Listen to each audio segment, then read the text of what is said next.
Everybody, welcome back to Moneyball. Yes, it's a more positive day today. We're more positive about the series and how things have gone. It's been good off camera. It's been better off camera. The games have been quite close, but we have won them. So that's a positive. It's much better than what was going on previously. So, yeah, these are the results. We did lose the cup game against Derby. I was getting concerned at that stage, conceding 5 goals to Derby as well. We drew with Tottenham and should have won last minute, late goal. And then we won 3 on the bounce going into this game. Those are 2 huge games, right? Because if we were to drop points here and let's say we lose and draw here, I still think we're about where we were going to be. Like, if we're going to have a bad season. Because even if we were going to be in a relegation fight, you'd still expect to win some games. And those could just be the games that we win. Like Watford at home, Bournemouth away, Newcastle at home. Like, those could be the games anyway. So we have to make sure that we continue on this good run. Because there's a few tough games coming. But I think this one's crucial. If we win this, we're going to win that. And then it gives us a chance in that little period there. If we draw and lose, or lose and draw, whatever this is a huge moment in the season, whether we're going to be in a relegation fight or we might actually be able to kick on. Right? This is the benchmark. This is the yardstick right here. Southampton away. Right. The only thing that you've really missed, the decisions that I've made, Tariq Mitchell's gone in as a starting left back. That seems to have helped his win. But let's get this back. I don't know why this has changed, actually. It should be on to the Moneyball overview. He has got a 75% win percentage, which is great. Absolutely fantastic. Brennan Johnson and Sangari, I don't think they're the best combination in the 2 bits. But Brennan Johnson is learning to play there. And eventually, when he learns to fully play there, I think they will be the best 2.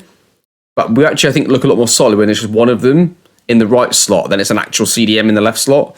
Although Santiago Rodriguez isn't exactly a CDM, but he's played there before. He takes good set pieces, that sort of stuff, right? But Ryan Yates has come on a couple of times. The 2 times Ryan Yates has come on, we've gone on to win. So he's helped us out the game from winning position, which is good. Joaquin goes out a terrible injury. Not seeing him play hardly at all. And yeah, we're still pretty much going as we are. Rice is about to get dropped, I think, because he's just not scoring. Johnny Kenny comes on off the bench. Do you know what? Let's just do that now, I think.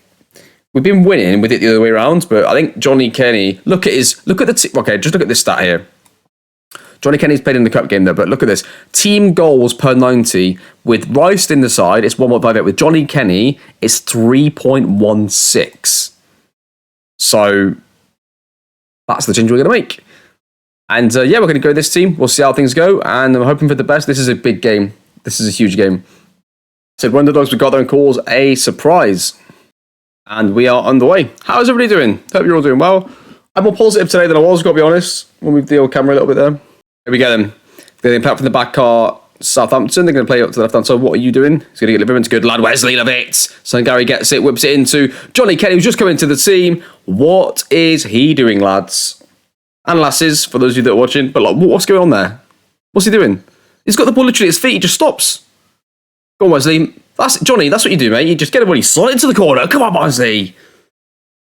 Moneyball, Moneyball, Moneyball. Right. That is a disgrace from Livermento. I think that should be a red card referee, to be honest. They're going to play through the middle, though. They're in behind with their left winger. He's going to probably score. He's trying to do a little chip. Don't run before you can walk. Wesley's whipping the corner. It's gone to the far post. Head it in. It's at the bar. I don't believe it. Going to be a final corner right before half-time. It's the 3rd one in a row for a highlight. It's got to be a goal this time, is it? Yes, it is. Brugge gets his first goal for Barnsley, 2-0, and we are well on our way to having a good start to the season now, finally, after that terrible first 2 games. I'm sure if I look back at that episode when it gets released, the comments are going to be hammering me. But we recovered. Now you know we recovered. I was a bit worried as well, don't you worry. I agree with the comments. I've not even put the video out yet, but I already agree with you in the comments. It was bad. I agree. It wasn't good. Don't agree with sack the manager. Don't agree with that, but everything else I agree with. You say doing well, but you can go up another gear. I think it sounds about right. I think right winger's probably going to be the first change at the moment. I want to leave Johnny Kenny on, really, but we're still scoring goals like when Johnny Kenny's in the team. I'll tell you what he's really good at is the 2 times that I noticed him doing really well in the game, he's got the ball wide, he's sort of held off a defender and whipped in across for somebody else to score. Sometimes a striker, sometimes it was the opposite winger. And he's a really good player that doesn't just score. Like, if he was a bit taller, he could go with Simich's. Like, he's good at this. Like, he's linking up. He doesn't have any traits to link up like that. Like, doesn't have comes deep to get a ball or anything. He's just intelligent enough and does the role properly. I actually missed the through ball there, so they've just scored. But make a change right wing. The corner for Southampton. Wow, it's been cleared. Johnny Kenny's going to try and get to it. He's not going to get there first though. Ward-Prowse gets to it. Southampton going to continue to build their attack. We're going to get across to this. We are not. They can see through, but he's got to be offside, hasn't he? And he's not, but he's missed it. Ronnie Kenny, thanks for your services. Off you come. Let's throw on. Oh, hang on. I've not used Elias for a while. Let's throw Elias on up front. Give me a corner. Rice is going to take it on the right wing. Whips it in. Wesley heads it. It's going to be cleared. Take the Reds. You have to. Well, lads, we need to win this. If we draw, it's still not a terrible result, but that just sort of like keeps the status quo. And I want us to like kick on really if we can. And that is it. Get in there, Barnsley. Big 2-1 victory. Big win away from home. And we're going to move on to the next one with a good result away from home. That is now 4 wins in a row. And out of nowhere, Barnsley are the most informed side in the league. Look at that. It's Europa League, lads. And there's a 2-week break for the next game as well, which is interesting. That's not good for us because we might lose some players to injury. So I'm going to sell Ola Aina. Now, the reason why is his contract's up at the end of the year and he's already unhappy, so he's not going to sign a new one, right? And I just think financially, we can't afford to just take the loss there, financial loss. So we'll sell him 5.5. I'm going to bring in Matthew Sorinola, who we looked at in the summer. He scored really highly on the stats and he's also homegrown, right? So for 2 reasons, he fits the bill. I'm going to bring him in. We'll see how he goes for the first 6 months. He scored pretty... I mean, they paid a lot of money for him, did Burnley. I think they overvalued him a little bit. We're going to get him for 7 million. I think it's 10% of the next sale. I think it was, but in any case, we're going to get him in, and that's probably going to be it's a sideways change, really. It's a back at right back. It's nothing too strenuous, so status quo is preserved. Right, okay. I'll see you in a few days for the Leicester game. That was a good result, good performance, and I'm happy with that. Welcome back. So, sometimes people have said, the game's too easy, etc. Well, in our case, as soon as we do well, this is what happens. Sangari is out for 4 to 6 months. We've only got 4 centre mids, and only really 2 good ones, so that ain't great. To understate it, really. I mean, Yates and Rodriguez are both pretty bad, I would say, for where we want to get to. So, I mean, Rodriguez is going to play because last year his set pieces alone were a revelation. Yeah, that's disappointing. They gutted about that. We're quite far from the transfer window still as well. That's probably going to set us back a little bit, I think. Well, Sel Rodriguez gets on first, but I don't know. I don't want to do that, to be honest. That's not great at all. So, anyway, yeah, that's what you missed. So we go on to the next game. Same team, though, apart from that. Get revenge on Leicester. I don't know why, but let's get revenge on them. Oh, good. I mean, Brugge can play CDM, but do want to mess around, rather, with the centre-backs to get him in. Do you know what I mean? I don't know. I think Rodriguez is the safest. One of those goals or chances. I think the safest thing to do, and the most logical thing to do, which is what this series is about, Moneyball, we're logical. The most logical thing to do is Rodriguez, and then probably Yates. But we'll see how it starts, really. Anyway, ball in the middle as Johnson is headed away. We're going to get back to this with Laura. And Lirola is going to play it back to Brennan Johnson, who's going to hopefully have learnt to play CDM a bit more now. 2 more weeks of training in it since the last game. Simic is in, and Simic just... I don't get it. I didn't really talk about this too much at the start, but actually Simic all of a sudden scores 1 goal and he scores much more chances. It's so weird. The start of the season is the worst time for us. We need to just hope we get a bad team at home first game of the season. We just get a couple of goals with our strikers, and then we're okay after that. But Simic even beating players in the air now, doing his best Marcus Stackers impression for those of you that are over on Twitch. So, knowing Marcus Stackers is, you should definitely buy him in your save. If you play below the Premier League, Marcus Stackers is your man. 6'7" striker. He starts off 17 years old in the game, I believe, or maybe 18. But highly recommend it. In a few episodes' time, you'll see me wearing a Boston shirt with his name on the back. He doesn't even play for Boston, but he does on my game over at our Twitch series. And this is going to be a free kick, Rev. Come on. Yep, there we go. We're going 5th place with results as they currently stand across the league. Well, it continues here. I stopped talking. Oh my God, that was close. Lads, come on, wake up. I thought the highlight was done, but it wasn't. They carried on, Leicester. They've got a pretty good start statistically here. We need to probably improve in about 5 different areas. Highlight here before after. What are you doing, Meslier? Oh my goodness, don't you dare get lobbed from there. Wow. I would have been a little bit upset if that had gone in. Right, set piece here. Leroy throws it in. It's going to be cleared by Leicester. Maybe get a counter press. Oh, we got to win that. Oh, come on. You've got to win that left winger. You can see it coming. Right, we're going to force him to the long ball. We're going to win the second one. Or we're not even going to win the first one, so let alone the second. Gabby gets it on the left-hand side. Gabby up on both, so this is going to whip it into James Maddison. Shoots, deflection. Get there first. Mitchell, good lad. Tyreek Mitchell, love it. He's better than Christensen. He's so much better than Christensen, it's a joke. Simic, Wesley, Tyreek. Simic is in. Simic is in. And I don't know how that's gone in, but we'll take it. It might have taken a deflection. And now Tyreek Mitchell's going to get a good match rating, so he's got an assist now. Let's have a look at this in 3D. Right. I think we're going to see this take a deflection at some point here. Let's see it. Simic with a great little double run. Oh, I don't know if he's taking a deflection, but Bruno stuck his leg out at it. It's probably messed up the keeper there. Again on a 6.4. I don't think it's just the roll. I think he specifically doesn't seem to play well there, but neither does... I mean, Wesley's better on the left. He's not great on the right either, I suppose. Maybe it is the roll a little bit. Rice goes on the right-hand side. That sub hasn't happened yet. There was going to be a highlight for Leicester first. If they score, I'm still going to make this sub, because this is a better defensive sub. Probably the right next one to do anyway. If they score or not. Ivy Barnes is in, and he might be offside. We'll see. It's going to be close. Hey, he's offside. No danger. No danger, lads. We'll kick for Leicester late on 83rd minute. They're going to play across the back. Get to the left back. Are we going to press or... No, we're not even going to scream. We're just going to run away and let him run through us. And they go through Harvey Barnes, who shouldn't really score from there, and he doesn't.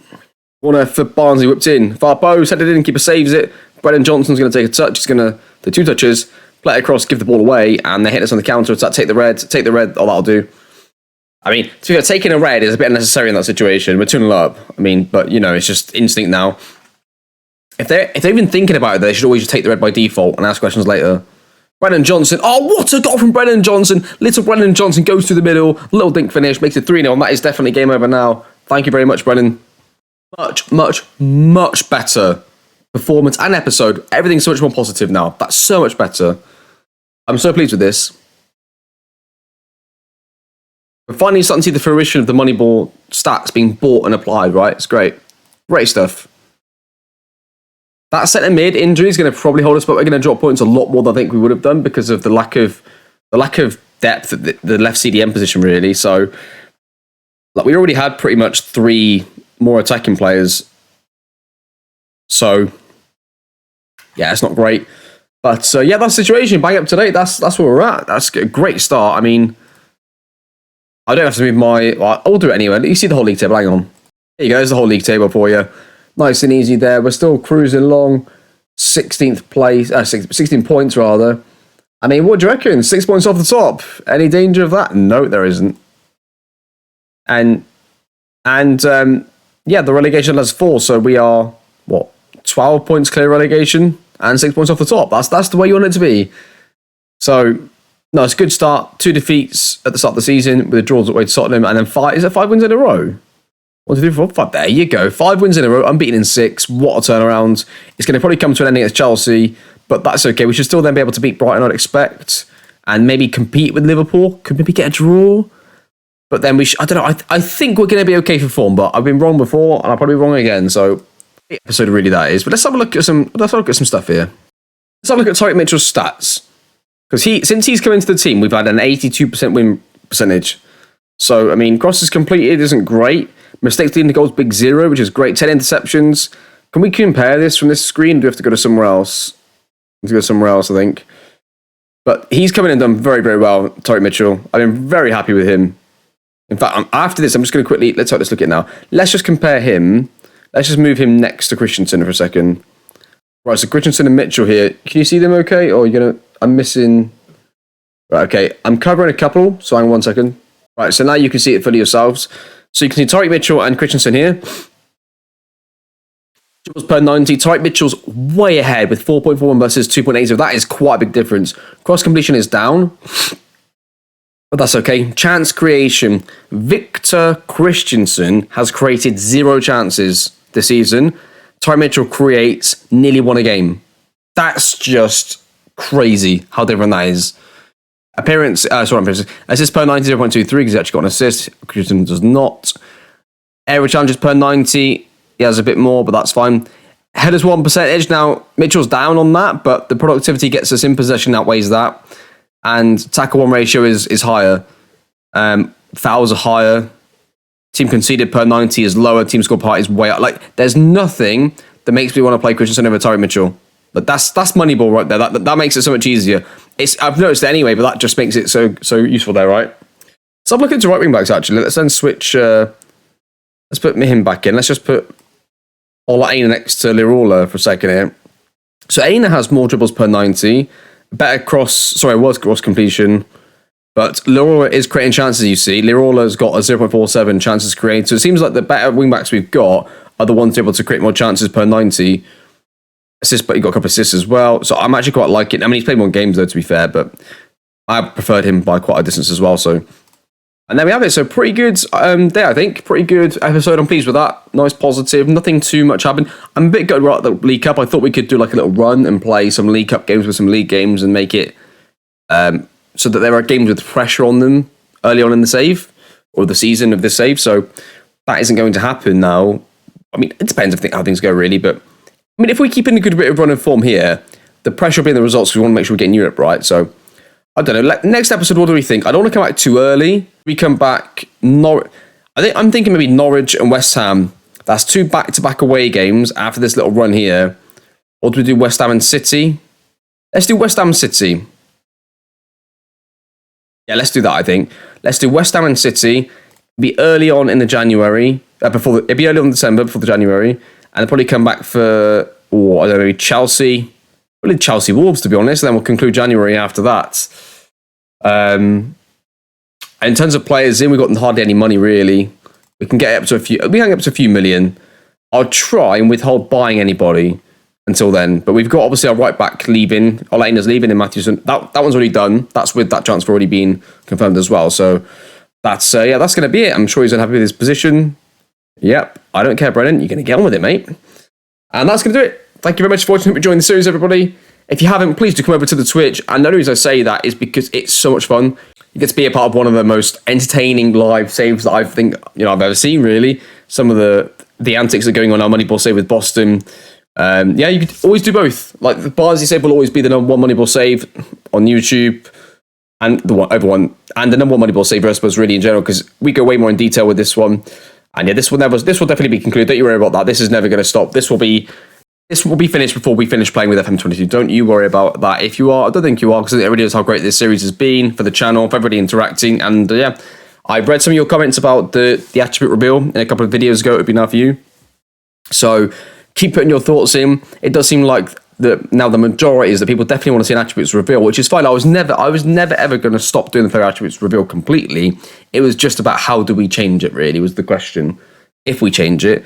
I mean, I was pretty much taking how we do it currently off the table, but it's probably slightly gone back on the table because so many people are like, no, let's keep it the way it is. So I don't know. I've still got a bit of time to think about it, but keep putting your comments and your thoughts in about it, because I mean that's something where you can definitely drive the series with your comments.